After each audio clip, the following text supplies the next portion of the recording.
अस्सलाम वालेकुम नाजरीन, प्रोग्राम दूसरा रुख में खुशामदीद। मैं हूं आपका मेज़बान नादिर गुरामानी। तहरीक इंसाफ के चेयरमैन इमरान खान की जानिब से जो इल्ज़ामात और जो दावे किए गए थे, हुकूमत ने वो दावे और इल्ज़ामात मुस्तरद कर दिए और इस हवाले से वज़ीर आज़म की आज की प्रेस कॉन्फ्रेंस में एक अहम जो बातें हैं वो भी सामने आई हैं। हुकूमत ने जो फुल कोर्ट कमीशन है वो भी तश्कील देने की एक पेशकश की है और बाज़ाब्ता तौर पर वज़ीर आज़म ने यह कहा है कि वो सुप्रीम कोर्ट को ख़त भी लिखेंगे कि ये तमाम जो हक़ाइक़ हैं वो सामने लाए जाएँ और इस मामले की तहकीकात हो।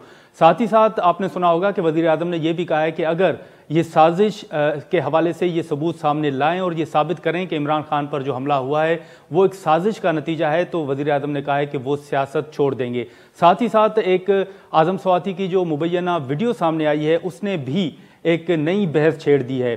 चेयरमैन सेनेट सादिक संजरानी ने आदम स्वाति के बयान पर दिली रंज और तकलीफ का इजहार करते हुए सेनेट की खुसूसी कमेटी तश्कील देने का भी ऐलान किया है और उस हवाले से चेयरमैन सेनेट ने यह कहा है कि उस कमेटी में तमाम अरकान जिन जमातें हैं उनके अरकान शामिल होंगे उस कमेटी में, और वो कमेटी इस बात का तयन करेगी कि ये वीडियो कैसे लीक हुई और कमेटी रिपोर्ट ऐवान में पेश करेगी। ये मामला क्या है, इस तमाम सूरत हाल पर हम बात करेंगे। पीपल्स पार्टी के सीनियर रहनुमा और सेक्रेटरी जनरल बुखारी साहब और इसके साथ साथ इरफान सिद्दीकी साहब, जमशेद चीमा जो तहरीक इंसाफ के रहनुमा हैं, जाहिद खान साहब जो ANP के सीनियर रहनुमा हैं और इसके साथ साथ सीनियर तजज़ियाकार रज़ा रूमी भी हमारे साथ मौजूद होंगे। लेकिन बुखारी साहब से हम शुरू करेंगे। बुखारी साहब, बहुत शुक्रिया, आपने टाइम निकाला। अभी आपने देखा कि जो वज़ीर आज़म साहब ने बात की, उन्होंने तमाम जो इल्ज़ामात थे उनको मुस्तरद भी किया है और साथ ही साथ उन्होंने कहा है कि अगर ये साजिश साबित हो तो वो सियासत छोड़ देंगे। तो ये मामला अब आप क्या देख रहे हैं? बुनियादी बात तो ये है कि अभी तक उस मुकदमे की जो इमरान खान का मुकदमा उसकी FIR दर्ज तो बेशुमार ऐसी प्रेसिडेंट्स कोर्ट्स की मौजूद है कि जहाँ पे डिलेड FIR हुई है तो उसमें शकूक व शबात पैदा होते हैं और अदालतें हमेशा उनको शक की नज़र से देखती हैं कि ये डेलिब्रेशन के बाद, कंसल्टेशन के बाद। FIR का मतलब होता है कि फर्स्ट इंफॉर्मेशन रिपोर्ट। जैसे ही इंसिडेंट होता है तो इस रिपोर्ट को पुलिस स्टेशन में दर्ज होना चाहिए था। अगर उन्होंने कंप्लेंट फाइल भी नहीं की, लेकिन वहाँ पर जो पुलिस ऑफिसर्स मौजूद थे वो भी इसको फर्स्ट इंफॉर्मेशन की रिपोर्ट के तौर पर उसको दर्ज कर सकते थे, लेकिन अभी तक मुकदमा दर्ज नहीं हुआ, इन्वेस्टिगेशन क्या हुई। ये बात तो जो प्राइम मिनिस्टर साहब ने की, क्योंकि उससे पहले इमरान खान भी कमीशन की बात करते हैं और फिर आज प्राइम मिनिस्टर भी की, लेकिन मैं as a citizen of Pakistan समझता हूँ कि हर मामला सुप्रीम कोर्ट और हाई कोर्ट कमीशन क्यों बनाए। हमारे जो बाकी इदारे हैं, इन्वेस्टिगेशन के इदारे हैं, वो इसी काम के लिए हैं, तनख्वाह उनको इसी बात की दी जाती है। हाँ, ये जरूर बात है कि आप ये जरूर कह सकते हैं कि जी कोई जानबदारी हो सकती है, लेकिन सारे महकमे में सारे अफसरान जानबदार तो नहीं हो सकते।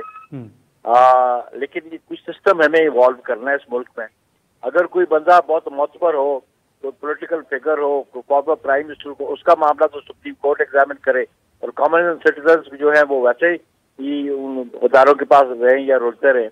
तो मैं समझता हूँ कि इनको अगर बराह रास्त भी ज़ाब्ता फौजदारी में है कि प्राइवेट कंप्लेंट भी ये फाइल कर सकते हैं, जुडिशरी के पास जा सकते हैं। बुनियादी बात जो प्राइम मिनिस्टर ने की, मैं समझता हूँ कॉन्स्पिरेसी की। ये जो इमरान खान साहब कह रहे हैं कि जी मेरे इल्म में है कि ये किसने कॉन्स्पिरेसी की, तो कॉन्स्पिरेसी की एविडेंस तो खान साहब को देनी पड़ेगी। वो तमाम हालात बताने पड़ेंगे कि ये कॉन्स्पिरेसी वज़ीर आज़म की और इंटीरियर मिनिस्टर की और जो आपको जो नाम लिए जा रहे हैं सर, हाँ, उनके दरमियान कहाँ हैच हुई, ये कहाँ कॉन्स्पिरेसी हुई, ये कहाँ मंसूबा तैयार किया गया, वो एविडेंस तो इमरान खान साहब को देनी पड़ेगी और वो आप उनको FIR में भी देनी पड़ेगी अगर वो चाहते हैं FIR दर्ज हो। लेकिन ये हुकूमत इनकी अपनी है, PTI की गवर्नमेंट है, PTI के सपोर्टेड प्राइम चीफ मिनिस्टर बैठे हुए हैं, चीफ एग्जीक्यूटिव वो हैं, आज तक मुकदमा क्यों दर्ज नहीं हुआ? इनकी अपनी गवर्नमेंट बैठी हुआ, इनके मुकदमा दर्ज नहीं कर रही। मुकदमा दर्ज होना और बात, इन्वेस्टिगेशन करना और बात। और अगर वो समझते हैं कि ये मुकदमा उनकी मंशा के मुताबिक नहीं है तो फिर उसको वो हाई कोर्ट में ये लेके जा सकते थे, ट्रांसफर के लिए इन्वेस्टिगेशन के लिए कर सकते हैं। और अगर मौजूदा जो चीफ एग्जीक्यूटिव हैं वो इसमें कुछ अपनी राय शामिल करना चाहते थे कि मुकदमा दर्ज ना हो, जो अखबारात में हमने पढ़ा, तो ये तो फिर वो मैं समझता हूँ कि ट्रांसपेरेंट FIR, ट्रांसपेरेंट इन्वेस्टिगेशन नजर नहीं आती पंजाब गवर्नमेंट की तरफ से। तो ये और अगर ये कमीशन, क्योंकि अब नोयत ऐसे के अदारों के हवाले से बात की गई है, तो ये वंस फॉर ऑल तयन हो जाना चाहिए और सुप्रीम कोर्ट को भी तयन करना चाहिए कि हर मामला, हर बात कहते हैं सुप्रीम कोर्ट करे। तो भाई बाकी इदारे किसके लिए? बंद कर दो, ठप कर दो बाकी इदारों को, बंद कर दो इस पुलिस को, बंद कर दो FIA को, ये सारे इदारे बंद कर दे। हर मामला जो दृष्टि देखनी पड़ी, तो इन इदारों का मकसद क्या है? ये किसके लिए बनाया गया है? बुखारी साहब सॉरी आपकी बात काट रहा हूँ, लेकिन अगर ये साजिश थी जिसका वजीर आजम साहब ने जिक्र किया कि अगर ये साजिश साबित हो तो वो सियासत छोड़ देंगे, तो फिर इसका तयन कौन सा इदारा करे आपकी नज़र में? ये मामला कैसे बेनकाब होगा? देखिए, पहले बुनियादी बात है कि मुल्क में क्राइम के हवाले से इन्वेस्टिगेशन जो अदारे करते हैं वो है पुलिस या फिर है वो FIA, समझ आई? तो एक जमाने में GIT भी बनी थी, GIT भी बन सकती है, इन्वेस्टिगेशन करे। कोर्ट्स तो एग्जामिन करती है इन्वेस्टिगेशन को, एविडेंस को, जो ओथ पे आती है। पुलिस के पास जो एविडेंस आती है वो ओथ पे तो नहीं होती, ओथ पे तो एविडेंस आती है कोर्ट्स के पास, फिर वो अपोजिट पार्टी को राइट होता है उनको क्रॉस एग्जामिन करने का। तो कोर्ट्स उस एविडेंस की बुनियाद पे वर्डिक्ट देती है। मुझे समझ नहीं आती कि हर मामला अगर सुप्रीम कोर्ट ये इदारे क्यों रखे हुए हैं? बंद कर दो इन इदारों को, पुलिस को भी बंद कर दो, FIA को भी बंद कर दो, बाकी इन्वेस्टिगेटिंग इदारों को भी बंद कर दो। हर मामला जो कोर्ट ने देखना। ये जो साथ ही साथ बुखारी साहब, अब आपके सामने भी ये खबरें आई होंगी कि जो बयानात दिए गए हैं इदारों के खिलाफ खासतौर पर, अब हुकूमत शायद ये भी प्लान कर रही है कि वो उन आला जो क़यादत है उनके खिलाफ केसेस भी बनाए। तो आप समझते हैं कि इस अमल से सियासी तनाव जो है वो कम नहीं होगा बल्कि मजीद बढ़ेगा? मैं समझता हूँ ये होश के नाखन लेने चाहिए। इमरान खान साहब ने हर शख्स के साथ लड़ाई डाली हुई है, हर इदारे के साथ लड़ाई डाली हुई है।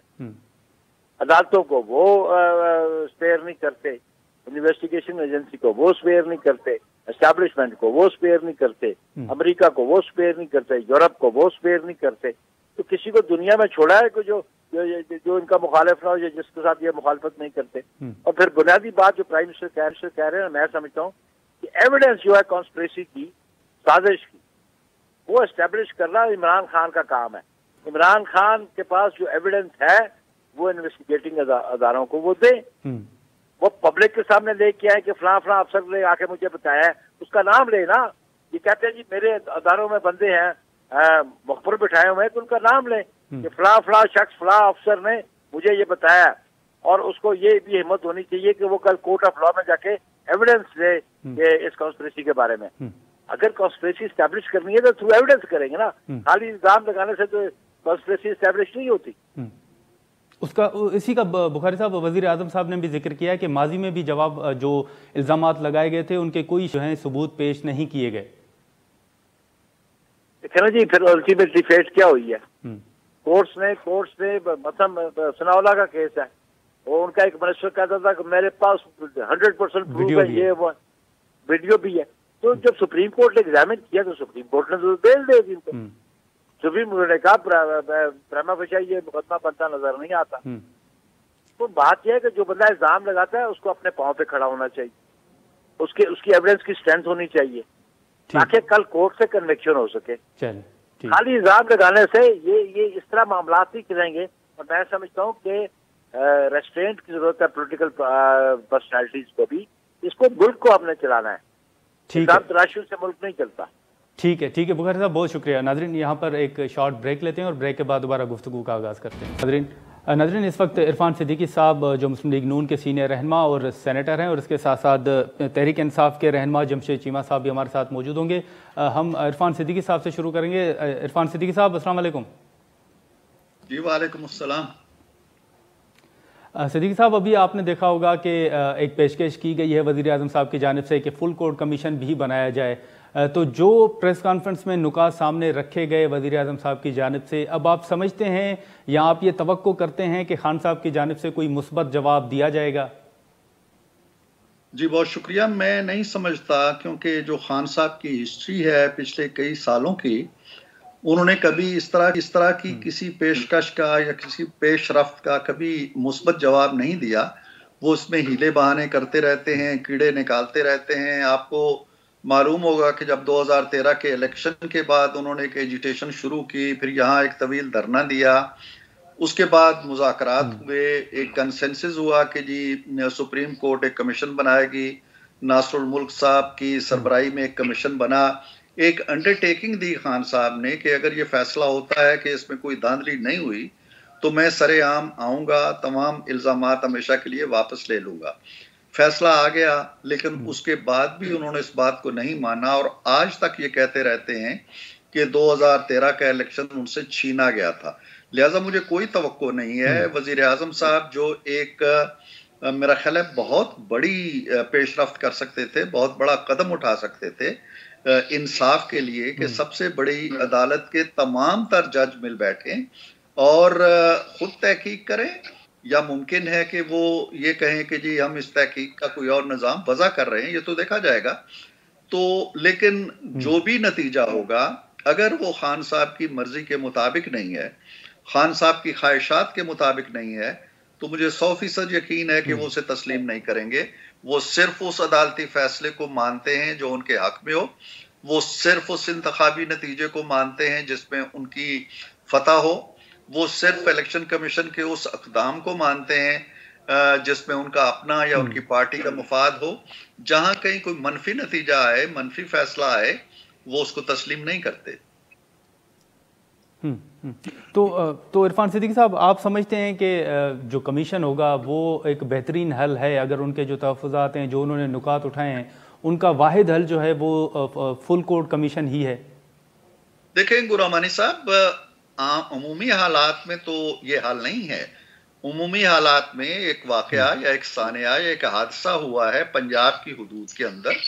पंजाब में खान साहब की अपनी हुकूमत है, पीटीआई की हुकूमत है, उनके अपने वजीर आला हैं, उन्हें कोई दुश्वारी पेश नहीं आनी चाहिए। वहां तजर्बाकार ऑफिसर हैं, अगर कोई और उन्हें ऑफिसर चाहिए, कोई मदद चाहिए वफाकी हुकूमत से, तो उसकी पेशकश की जा चुकी है। वहां FIR दर्ज होनी चाहिए, तहकीकात होनी चाहिए और उस पर उन्हें पूरे एतमाद का इजहार करना चाहिए अमूमी तौर पर। लेकिन आपने देखा है कि उनके वजीर आला हैं, उनकी हुकूमत है, अभी तक FIR दर्ज नहीं हो रही, उस पर झगड़ा चल रहा है। कहा जा रहा है कि वजीर आला की राय कुछ और है, उन पे कुछ और राय मुसल्लत करने की कोशिश की जा रही है।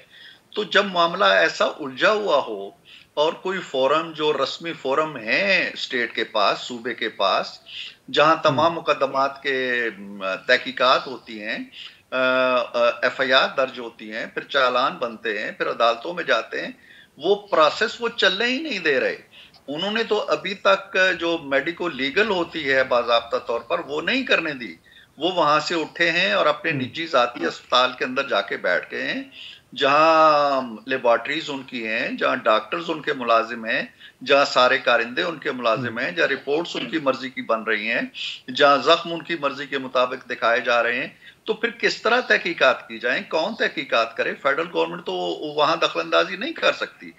तो चाराकार यही था वजीर आजम साहब के पास, जबकि वो खुद भी नामजद हैं उसके अंदर, कि वो एक गैर जानिबदाराना फोरम की तरफ रुजू करें और तहकीकात के लिए कहें, जो कि उन्होंने कहा है। अब देखते हैं कि सुप्रीम कोर्ट जो है उस पर क्या रद्द अमल जाहिर करती है। हाई प्रोफाइल केस है, एक संगीन मामला है, इसकी गैर जानिबदाराना तहकीकात होनी चाहिए। खान साहब ने अभी, उनकी मरहम पट्टी हो रही थी, तो 3 अफराद को नामजद कर दिया, वजीर आजम को भी, वजीर दाखिला को भी और एक फौजी अफसर आला को भी। तो ऐसे दूसरे जो जी बिल्कुल।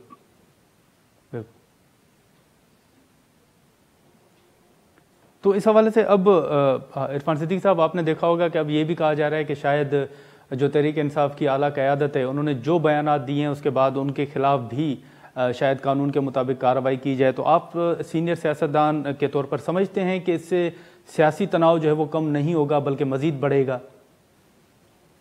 देखिए जी, 2 चीजें होती हैं, जहन में रखनी चाहिए। एक तो ये है कि अगर एक फरीक सुलह कुल की कोशिश करेगा, अमन की कोशिश करेगा, मामलात को सुधारने की कोशिश करेगा, और दूसरा फरीक इससे बिल्कुल मुतजाद राह पे, मुतखालिफ राह पे चलने की कोशिश करेगा, तो मामलात नहीं सुलझेंगे। जो कहते हैं ना कि ताली दोनों हाथों से बजती है, ताली एक हाथ से बजाई नहीं जा सकती। हुकूमत की तरफ से कोई ऐसी बात नहीं हुई। वो कह रहे हैं कि आओ भाई, मुज़ाकरात भी हो सकते हैं, बातचीत भी हो सकती है, मामलात सुलझ सकते हैं, लेकिन आप कहते हैं ये चोर हैं, ये डाकू हैं, मैं इनसे बात नहीं कर सकता, मैं इनसे हाथ नहीं मिला सकता, जो इनके साथ हाथ मिलाया भी मुजरिम होगा, ये मुनाफिकीन है, ये काफरून में से हैं। आप तरह तरह के अलकाबात देते हैं उनको, तो मामला कैसे आगे चलेंगे?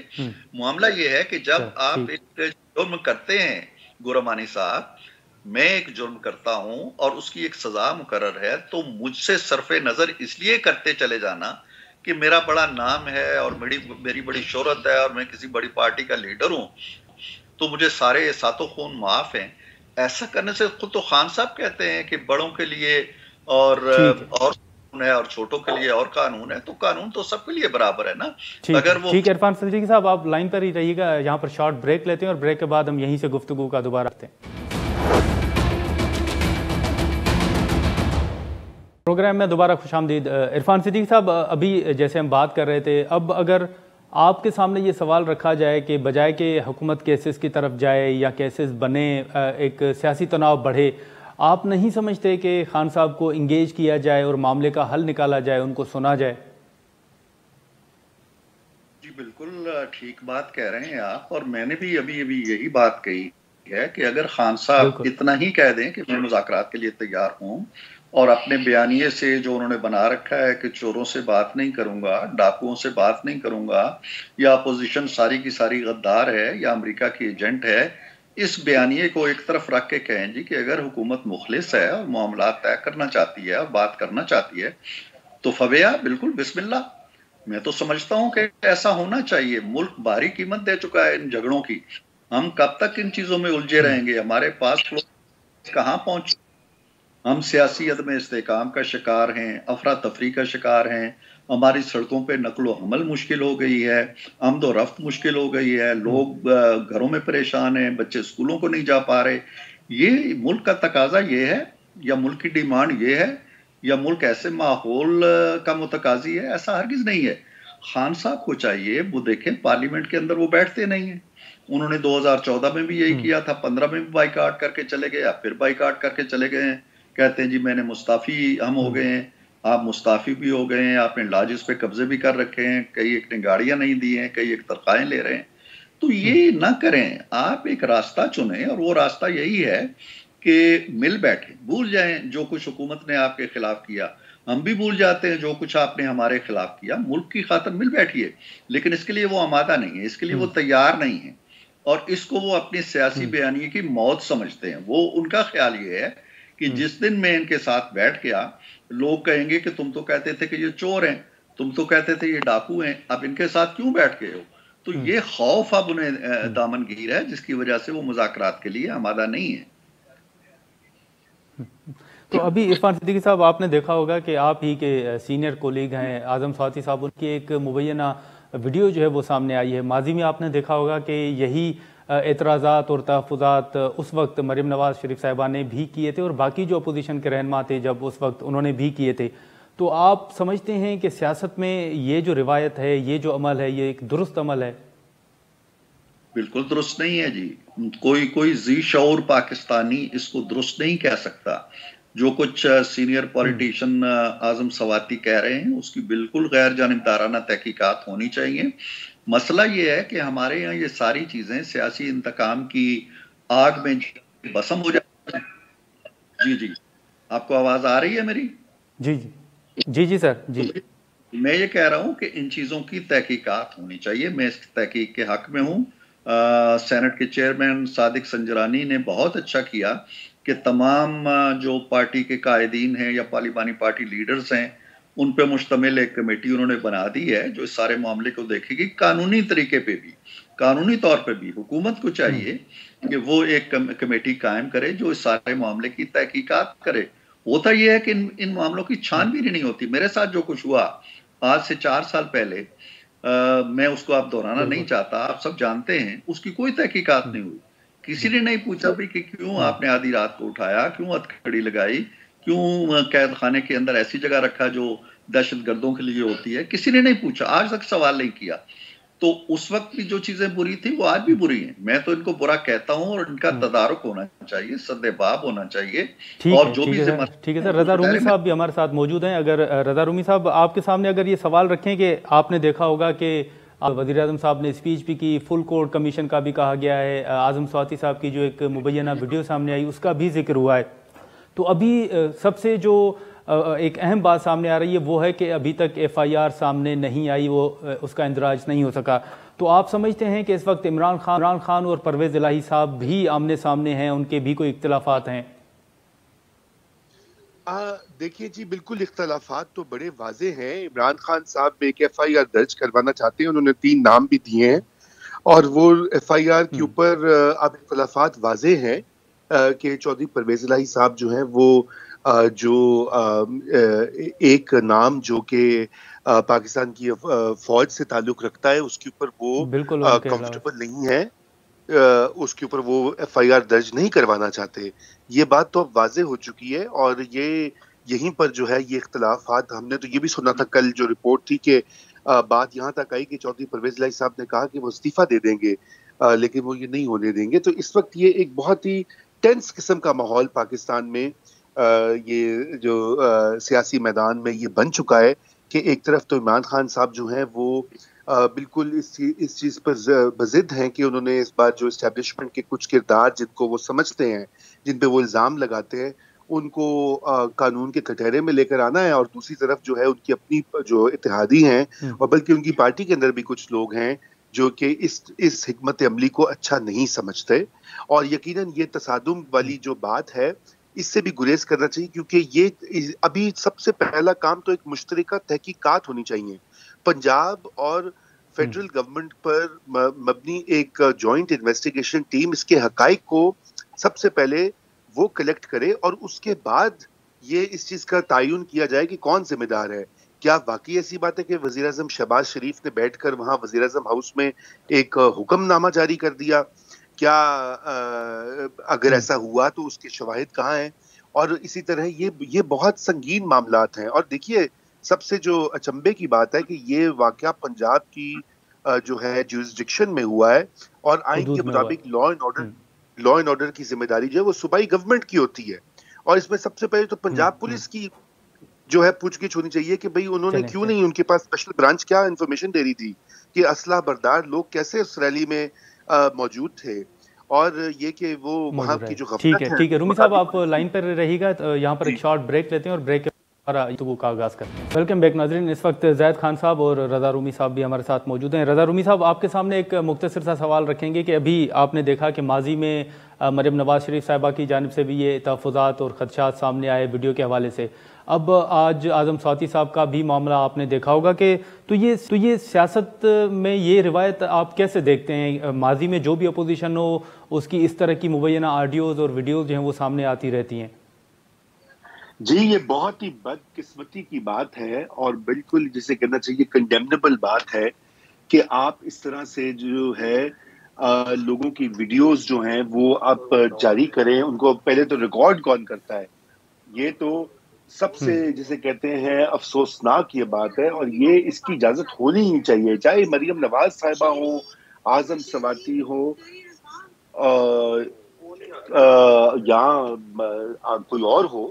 तो इसका तो तदारुक होना चाहिए, और इसके लिए देखिए, इसमें यही बात है कि इसमें पार्लिमान का रोल जो है वो बड़ा अहम होता है, और पार्लिमान जो है उसके ऊपर रेगुलेट करती है, स्टैंडिंग कमेटीज बुलाती हैं। इस वक्त मसला यह है कि कोई पार्लियामेंट्री सियासत करना ही नहीं चाहता। इमरान खान साहब ने तो पार्लियामेंट का बॉयकॉट कर रखा है, और जो मौजूदा हुकूमत है वो भी माजी की हुकूमत की तरह पार्लियामेंट में कोई दिलचस्पी ज्यादा नहीं ले रही। तो बात है कि ये तो पार्लियामेंट्री लेवल के ऊपर इसकी तहकीकात भी होनी चाहिए, इसके ऊपर कानून साजी होनी चाहिए। ठीक है रूमी साहब, यही सवाल हम ज़ैद खान साहब के सामने भी रखेंगे। ज़ैद खान साहब, अभी सबसे पहले तो आपने देखा होगा कि वज़ीर आज़म साहब ने एक पेशकश भी की है तहरीक इंसाफ को कि इस मामले पर कमीशन बनाया जाए।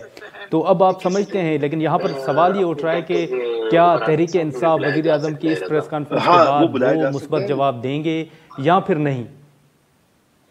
देखिए, एक सीधी सी बात है नाज़र, कि अगर एक बंदा इल्ज़ाम लगाते हैं 3 लोगों पे, जो वज़ीर आज़म है और इंटीरियर मिनिस्टर है और एक आर्मी अफ़सर है, तो उसके लिए उनके पास तो है ना, तो कमीशन बनाया गया, ये बहुत अच्छी बात की है और सुप्रीम कोर्ट का बनाया। अगर इमरान खान के पास कोई प्रूफ है, कोई सबूत है तो उधर लाना चाहिए, क्योंकि ये चीज़ क्लियर होना चाहिए, क्योंकि जब तक ये चीज़ें क्लियर नहीं होंगी, आपने अभी ऑडियो की भी बात की है। बदकिस्मती से ये पहले भी हम इस मुल्क में सियासत तो रहा है, लेकिन ये इस हुकूमत की, जब इमरान खान की हुकूमत आई थी उसके बाद ये ऑडियो और वीडियो आने शुरू हो गए और लोगों की इज्जत को पामाल किया जाता है। सही है या गलत है वो तो बात की बात है, लेकिन एक बंदे की तो की बेइज्जती तो कर जाते हैं ना। तो मेरे ख्याल में बिल्कुल ये सही रवि साहब ने बात की कि पार्लियामेंट इस पे कानून साजी करे और इससे सख्त के सख्त सजा उसके लिए मुकर्रर करे कि ताकि फेक वीडियो कोई बना सके, ऑडियो बना न सके, और अगर वो जो भी रिलीज करेगा उसके खिलाफ एक्शन हो। क्योंकि ये मुल्क तो हम पता नहीं इस तरफ ऐसे जंगल के तरफ यानी हमारे मुल्क में जंगल का कानून नाफिज हो रहा है, इसी तरह हम जा रहे हैं हमारे। लेकिन जाहिद खान साहब, इसी के दौरान अब ये भी खबरें सामने आ रही हैं कि जो खान साहब ने बयानात दिए हैं उनके खिलाफ भी कोई कानून के मुताबिक कार्रवाई हो, तो आप समझते हैं कि अगर हुकूमत केसेस बनाए तो एक सियासी तनाव जो है उसमें मजीद इजाफा होगा? देखिए, एक बात है ना, अगर वो उस केस हुकूमत नवाजी क्या इमरान खान ने नहीं बनाए थे? इमरान खान ने भी तो बनाए थे ना, लेकिन कोई अनारकी की तरफ तो न लेके जाए। अगर कोई फेक केस हो जाएगा तो फिर खत्म भी हो जाएगा, क्योंकि बहुत केसेस बन गए थे। और ये इब्तिदा किसने की थी?